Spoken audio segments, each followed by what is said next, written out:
There's one mistake that most gym owners are making when it comes to growing their business, and it is killing your growth. It is costing you thousands and thousands of dollars. And in this episode, I'm going to teach you how to solve it so you can grow more reliably and more consistently.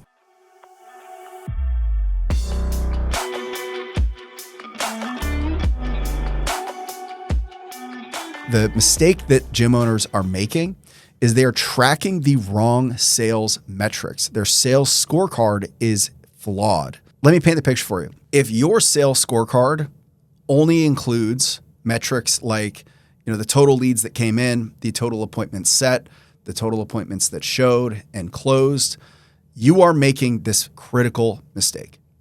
And here's why. Those metrics are purely lagging indicators. They're lagging indicators. And what that means is you have no control over those numbers. You don't control the leads that come in, right? You don't control who is clicking on your ads. You don't control who is picking up the phone. You don't control who is setting appointments, right? You don't control who is showing up and buying unless you have some pickpocketing technique that is swiping credit cards without people knowing. You don't control who buys. So if that's all you're tracking, you're constantly going to be looking at your scorecard and like scratching your head, be like, why aren't we growing? Why aren't we growing? Because you're only tracking the lagging indicators. What you have to do is track the leading indicators that lead to successful outcomes, to successful lagging indicators. And that's what, I'm going to encourage you to build your sales scorecard and start tracking more closely on your sales activities. So let's get into it. So how do you set this up? You want to start looking at the sales activities that are within your control for the most part. So I'm going to frame this from two different lenses because I know we have a lot of different types of viewer of the podcast. Number one is if you're doing all the sales yourself. So you're either the sales manager or the sales rep, or you're the gym owner and you're doing sales. All right. So that's the first lens. Later, I'm going to show you if you're dealing with a higher volume of lead and you've got a more like full-time sales rep, or you've got a sales team that you've built. I'm going to talk about metrics from that lens too. All right. Like always, I encourage you guys to like and subscribe to the podcast so we can put out more content like this. So let's get into it. So if you are the sales rep, if you are the owner of the gym and you are doing the sales and you've got to hold yourself accountable to sales management, here's the things that you want to track. And when I say this, the phase of your business is really important. So I look at it as this is like the lower volume lead flow is where you know that you should be living in this world. Okay, if you're not getting a lot of leads, you really don't need a sales rep. You don't need a full-time salesperson.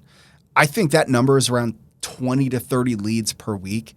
If you're getting like 20 to 30 leads per week or less, you do not need a salesperson. You just need to do the sales yourself, or you need one person on your team that is also training and also doing sales. All right. Do not accelerate too fast into bringing on a salesperson. You probably can't afford it. So that's the first lens. So if you are doing all the sales, if you're a lower volume, lead volume business, and I consider that like up to 30 leads per week, this is what you want to track. So the number one is your call or sales activity volume. All right. This is where most people don't get enough activity. They're not calling the leads enough. They're not getting enough touch points per lead. They might send a couple text messages out, call them on the first or second day, and then they kind of write it off. All right. The average, the stats show it takes 8 to 12 contacts or touch points to get in touch and to close a lead. All right. So you want to build your activity around that. Now, I'm not saying you need 8 calls, especially per week per lead. I mean, that would be a lot of activity. Now, I would love to see you do that because I think more volume would probably help you. But just to notch it up, choose a number that like you want to see yourself be held accountable to, or you want to see a rep.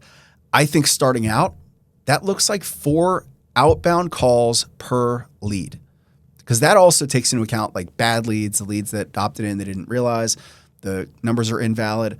All right. So that equates for, if you're getting 8 to 12 touch points for every single lead, it equates for the leads that respond right away, right? Because you only need 1 call. It accounts for the leads that are bad leads, that didn't know they opted in, they don't speak English, they don't live in your service area. And it also accounts for the leads that you have to like chase down over and over and over. So if your rep or you are doing 4 calls per lead per week, and here's how you get that number, is let's say your average is 20 leads per week. All right. So your call volume should be 80 calls. And that's what you want to hold yourself accountable to. Are you dialing 80 times every single week? And that becomes your scorecard metric. All right. Because you have full control over your dialing. You have full control over how many calls per week you are doing. If you're working 5 days a week, that's 80 divided by 5. I don't know what that number is off the top of my head. It's probably 15. So you're looking at 15 outbound calls per day. All right. So that's the first one, is your call activity, your call volume. Choose a number that is most doable and accurate for your business and hold yourself accountable to, I do this many dials per week. I think 4 times the lead volume is good. All right. To start out, it should be a little bit higher for optimal activity, but 4 times your lead volume is good. Next, we're going to have conversation to win rate. So when you get a hold of a lead, okay, what is the win rate? Meaning, did they book a trial or did they buy from that conversation? All right. So what is your win rate, win conversion percentage? So for everybody that you get on the phone and you talk to, how often are you getting them to come in for the next step appointment? You could like tinker with exactly how you count a win based on the way your business operates. But from when you talk to a lead to the next step, what is that percentage? If you talk to 10 people, what percentage of them move to the next step in your funnel? All right. So that's the next thing that you should really be tracking, because that is a measure of the quality of your calls, the quality of those conversations, the quality of your discovery, and how well you're doing at drilling pain points and creating value and creating a compelling sales pitch, right? Are you connecting? Are you building rapport? That's a measure of that. So if you know that and it falls below, I think it should be 60%. So 60% of people that you speak to should move to the next step. All right. And that includes price qualification. That includes preparing them to buy whatever you're selling. All right. Not just pitching free whatever to people that can't afford it. All right. So 60% of people should be price qualified and move to the next step based on, that win rate. All right. So that's the next one that I would track. The next one is the natural progression would be appointment show rate. So if they are doing a trial or if they're coming in for an in-person consult, what is the appointment show rate? The percentage of people that book on a calendar that show up. That's simple, self-explanatory, but that's a measure of your confirmation system. And it's also a reflection of how well that call went, because we've had bad show rates. And when we go back and listen to the calls or listen to what happened, a lot of times it's like the person's just saying they're going to, I guess I'll come in Monday at 9 a.m. And it's just to get off the phone with you. All right. So if you've got a really low show rate, it's either one of two things. It's either you're not doing a good enough job of pushing them on the sales call to like really confirm, overcome objections, make sure you really push them on every single possible thing that could come up between now and the appointment. Or between the appointment time, you don't have any touch points. You don't send any reminders. You let fear and uncertainty creep into their mind. All right. So those are the 2 biggest things that I see stop people from showing up are fear and uncertainty. All right. So that would be a measure of, did you share testimonials? Did you tell them where the gym is so they have no questions about how to get there? Did you show them a picture of the gym or a picture of you so that they know who they're meeting with? Are you scary looking? The appointment show percentage should be 75%. So if you're falling below 75%, you should want to look at, all right, what is happening, not happening in between when they commit and when that appointment is. So the next one is appointment close percentage. So when somebody does come in for whatever reason, if it's a consult or a gym tour, or if it's a trial session, what percentage close? My opinion is 75 to 80% should be the goal, especially for a lower volume gym. You can't afford to go less than 75% close rate when somebody comes in to experience your gym. That's just a reflection of how good are your trainers? How good are you as a coach? This is a hard pill to swallow. If your close rate on the floor is below 75%, there could be a lot of reasons. The only reason that I want you to consider is that you are not good enough. You didn't do a good enough job in the session. Your coaching wasn't good enough. and the experience just wasn't good enough. Maybe there's other reasons. Maybe they had a death in the family. Maybe they had car trouble and they have to spend money on a car. Only looking at any excuse other than I wasn't good enough is completely unhelpful. If you want to grow your business, you have to be able to look at the brutal facts. And the fact is, people show up, they don't convert. The only thing you can do is look in the mirror and say, what did I do that wasn't good enough? How could I have been better? All right. This is a really tough pill to swallow. When you start talking about this or reflecting on this yourself, you might feel triggered right now. The person that you talk to about this will definitely be triggered because they take, most of your trainers take a lot of pride in how good they are, but the numbers don't lie. So that's a little tangent, but if people aren't showing up and closing at 75%, you are not good enough, period. That's all I want you to think about. And then the next one here would be referral rate. So when you get a new client, what percentage of them submit a qualified referral? Okay. This number is probably like 10 to 20% realistically. It's not easy to get referrals, but you have to ask. You have to have that in your system. So I would want to know what the referral rate is. And obviously, you got to ask to do that. That's what I would hold myself accountable to. Now, obviously, some of these are a little bit more leading and lagging mix, but they're a hell of a lot more controllable than it is just the show rate, just the close rate. Okay. So you're tracking a lot more of the activity. You're tracking a lot more of like the conversation to win rate. That's how you're going to be able to get a much better grasp on your sales process and where the leaks might be. Now that's for the stage one business. Now let's talk about if you've built a little bit more of a system. Maybe you've got multiple locations like me. Maybe you just have a much bigger business that gets a lot more leads because you need to outpace attrition. For example, Gage, my HQ, we get between 70 and 90 leads per week. All right. So not something that can be done part-time. Across my other locations, we get between 180 and 200 leads per week. Not something that somebody can do part-time. All right. So it becomes much more of a phone-based sales process. So there's a couple other metrics that you should track for that. So all the other ones are still there, right? Your sales volume is there, right? Obviously it becomes a lot higher with a higher volume business. You should be looking at, 4 times the lead volume and weekly calls would be ideal. But now we look at pickup rate. So if you're doing a lot of phone-based sales, what becomes an issue is your telecom reputation. AT&T and Verizon or whatever, they flag spam calls. You've definitely been on the other end of that, right? If you see a call that says spam, you're likely not going to answer.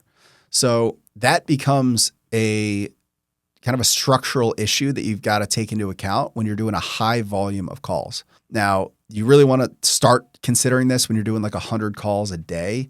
That's when I think it really starts becoming an issue. And there's some stuff that you can do with phone verification and making sure your phone number has a good reputation. Again, a little tangent there, but your phone pickup rate is important. So how many people are answering your calls? Ideally, you want to be around 20%. So 20% of your outbound calls should get picked up. If it falls way below that, you might be dealing with a telecom like reputation issue. So you should look into that. You should call a couple people and ask them to be like almost, secret shoppers and tell you how your number shows up. All right. So that's the first one that is a little different is the pickup rate. And then it just goes, the layer of that goes next to pickup to conversation. So based on pickup to conversation, that is of those that pick up, what percent turn into a 60-second plus conversation? Now, what this is measuring is just how good you are at getting your foot in the door, right? How good is your opening line? How good is your ability to build trust in that first millisecond of the call, which is so critical, right? It's almost like a skill from door-to-door sales. How good are you at getting trust and rapport in that first couple milliseconds? All right. And that can be drilled and scripted. And you can talk to your sales guys about that. Because if it's below 60%, like they're picking up and they're not turning into conversations, there's probably some tweaks there to get you to a 60% pickup to conversation rate. All right. The other ones, again, then you have conversation win rate, appointment show rate, all the standard, sales metrics there. Another one that you should really start measuring if you're doing a lot of phone sales is your talk time. So talk time, depending on how high the ticket of your sale is, if you're selling $1,000 packages, the talk time should go up because you've got to do more discovery, got to do a deeper dive, build the gap of their need. You've got to present the price in a certain way and talk about the value.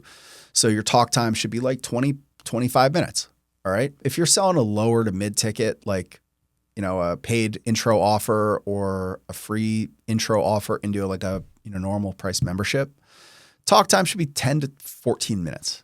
All right. If you're talking more than 15 minutes, you probably are lacking in call control as a general statement. Obviously, there's some rogue like people that just don't shut up and it's really hard to control, but you should be able to control the flow of conversation and understand that because you have to do so much call volume, because your output is so important, talk time or call time is really important to track. So if your reps are going for like 30, 45 minutes, hell, I've seen conversations go an hour on a like membership call for just like a $300 membership. All right. That's too long. So making sure you're monitoring that, making sure like when you are having sales conversations, based on the ticket, 10 to 20 minutes would be ideal. And then the last one, again, there's more nuance that we could get to, but the one that we track is call process adherence. So I built an AI call scoring GPT.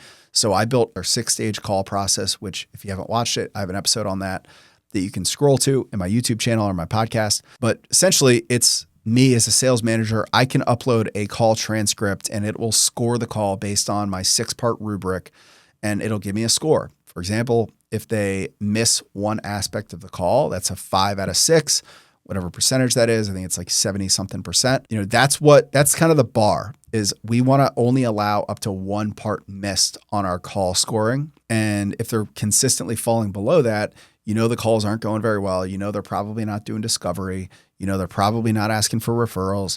They're probably not price qualifying. So that is what I would track. So all of this being said, if you are only tracking outcome-based metrics, so things that, you have no control over, you will have a really hard time growing. If you want to accelerate your growth, if you want to grow your gym faster, you should really be taking more activity-based metrics. How much call volume? What is the quality of those calls and adherence to your process? If you don't have a process, get a process. What's the pickup rate? What are the pickup to conversation rate? All those things are skills that can be trained versus just hoping that people are going to sign themselves up for your gym. So you install all of those things, build it into your scorecard, and the most important part, hold yourself and your team accountable to hitting these metrics. It is critical. It's the one thing that will grow your business. And don't forget to like and subscribe for more content like this. Hey guys, thanks for watching. If you like this content, make sure that you like and subscribe to get more of the content that you want to see about growing your fitness business. You can click any of the videos here to see other episodes, but I want to hear from you. So drop some comments into other content that you would like to see.